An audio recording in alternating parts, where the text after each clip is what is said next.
ว่าคนเมาเนี่ยนะค่อยบ่ฮู้ว่าค่อยไปเฮ็ด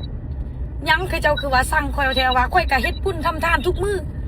มันก็ยังมีคนสั่งค่อยก็บ่ฮู้เนาะสิเว้าแล้วค่อยสิไปบวชซะวุ่นวายหรือว่าค่อยสิไปอยู่เมืองบาดาลหากมาฮอดหลวงพระบางแล้วมาเห็นเม่นว่าเจนอมน่ะเปิดบริจาคยังบ่ได้นะเบิ่งว่ายอดเข้าเท่าใดเจ้าก็ให้ค่อยได้พักแน่จะให้ค่อยไปต่อสู้กับอาทันแน่สิให้ค่อยกวดในบัญชีแน่มื้ออื่นค่อยไปฮอดลองแจ้งแล้วค่อยฮักสิอัปเดตให้เบิ่งทุกอย่าง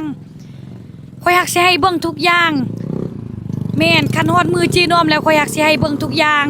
ให้ค่อยได้กินข้าวกินน้ำแน่ค่อยอยากฮู้ว่าเราโอนเท่าใดนี่ค่อยสิโอนคืนให้เราซะเจ้าโอนเท่าใดแล้วซัดมาหาค่อยเด้อค่อยสิโอนคืนให้เจ้าคันเจ้าได้โอนน่ะ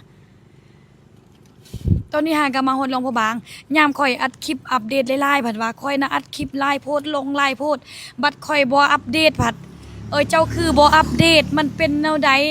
มันเป็นยังไงเป็นแนวใดค่อยอยากเว้าภาษาไทยแบบมึงใครเนี่ยสินะค่อยอยากเว้าภาษาไทยน้ำมันยุ่งแฮงกับโลกมนุษย์เนี่ย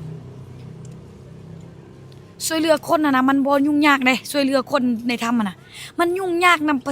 ประชาชนทั่วไปนี่นะมาสเนาะคอยสิเปลี่ยน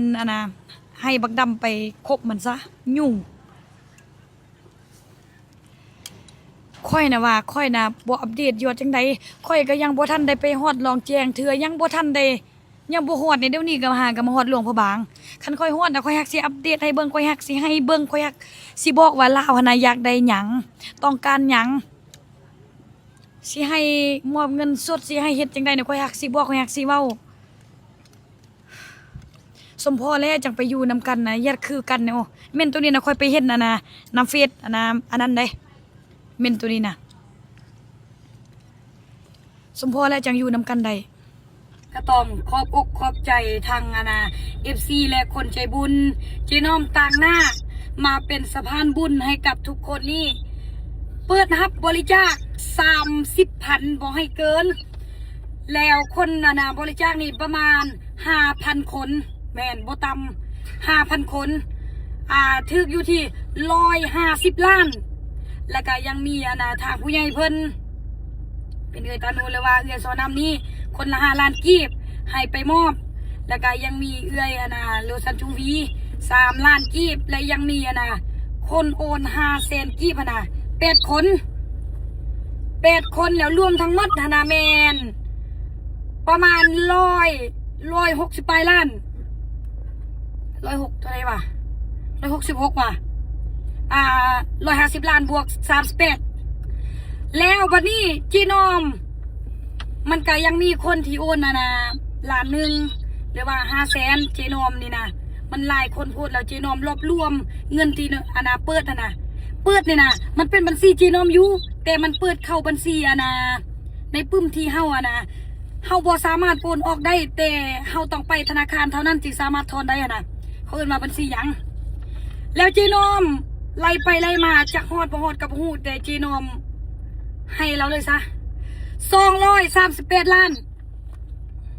ตัวนี้นะจักฮอดบ่ฮอดจักแม่นเงินเจนอมเข้าแน่กับบ่ฮู้บ่เป็นหยัง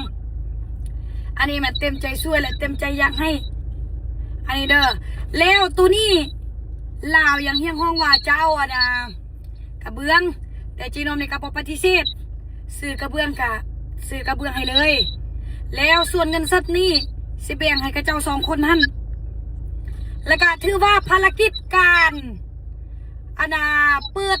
บริจาคนี่คนละ30,000นี่จบสิ้นบริบูรณ์จบเสร็จสิ้นเดี๋ยวไปฮอดละ4เขาไปหาทางการเพิ่นเขาไปหาทางการละให้พร้อมทางทางผู้ใหญ่เพิ่นไปมอบน้ำแม่นมีแต่ซ้ำนี่แหละมีแต่ขอบใจทุกคนที่ใจบุญและให้เจนอมเป็นสะพานบุญ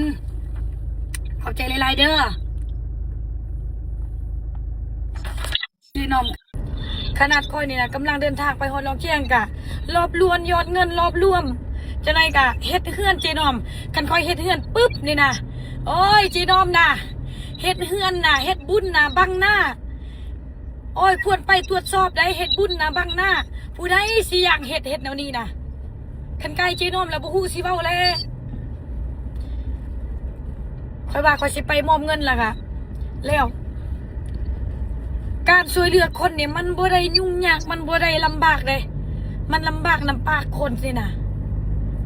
ปากคนเมาเนี่ยนะค่อยบ่ฮู้ว่าค่อยไปเฮ็ดหยังคือเจ้าคือว่าสั่งค่อยเอาแท้ว่าค่อยก็เฮ็ดบุญทำทานทุกมื้อมันก็ยังมีคนสั่งค่อยก็บ่ฮู้เนาะจะเว้าแล้วค่อยสิไปบวชซะวุ่นวายหรือว่าค่อยสิไปอยู่เมืองบาดาลปะนะเฮ็ดเฮือนเจนอมพัดว่าคันค่อยได้ซื้อเราว่าเราอยากได้อุปกรณ์คันค่อยซื้อปั๊บนี่นะโอ้ยเจนอมคือบ่ให้เงินสดลาวเจ้าสิไปซื้อเฮ็ดหยังบัดค่อยให้เงินสดโอ้ยเจนอมคือบ่อานาซื้ออุปกรณ์ให้ลาวค่อยบ่ฮู้ว่าจิเอาใจเจ้าแบบใดค่อยอยากโอนเงินแล้วก็ให้มันมาเฮ็ดเองซะ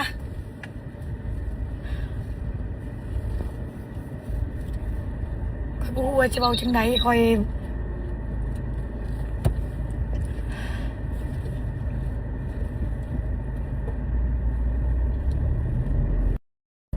ขนาดค่อยนี่นะกำลังเดินทาง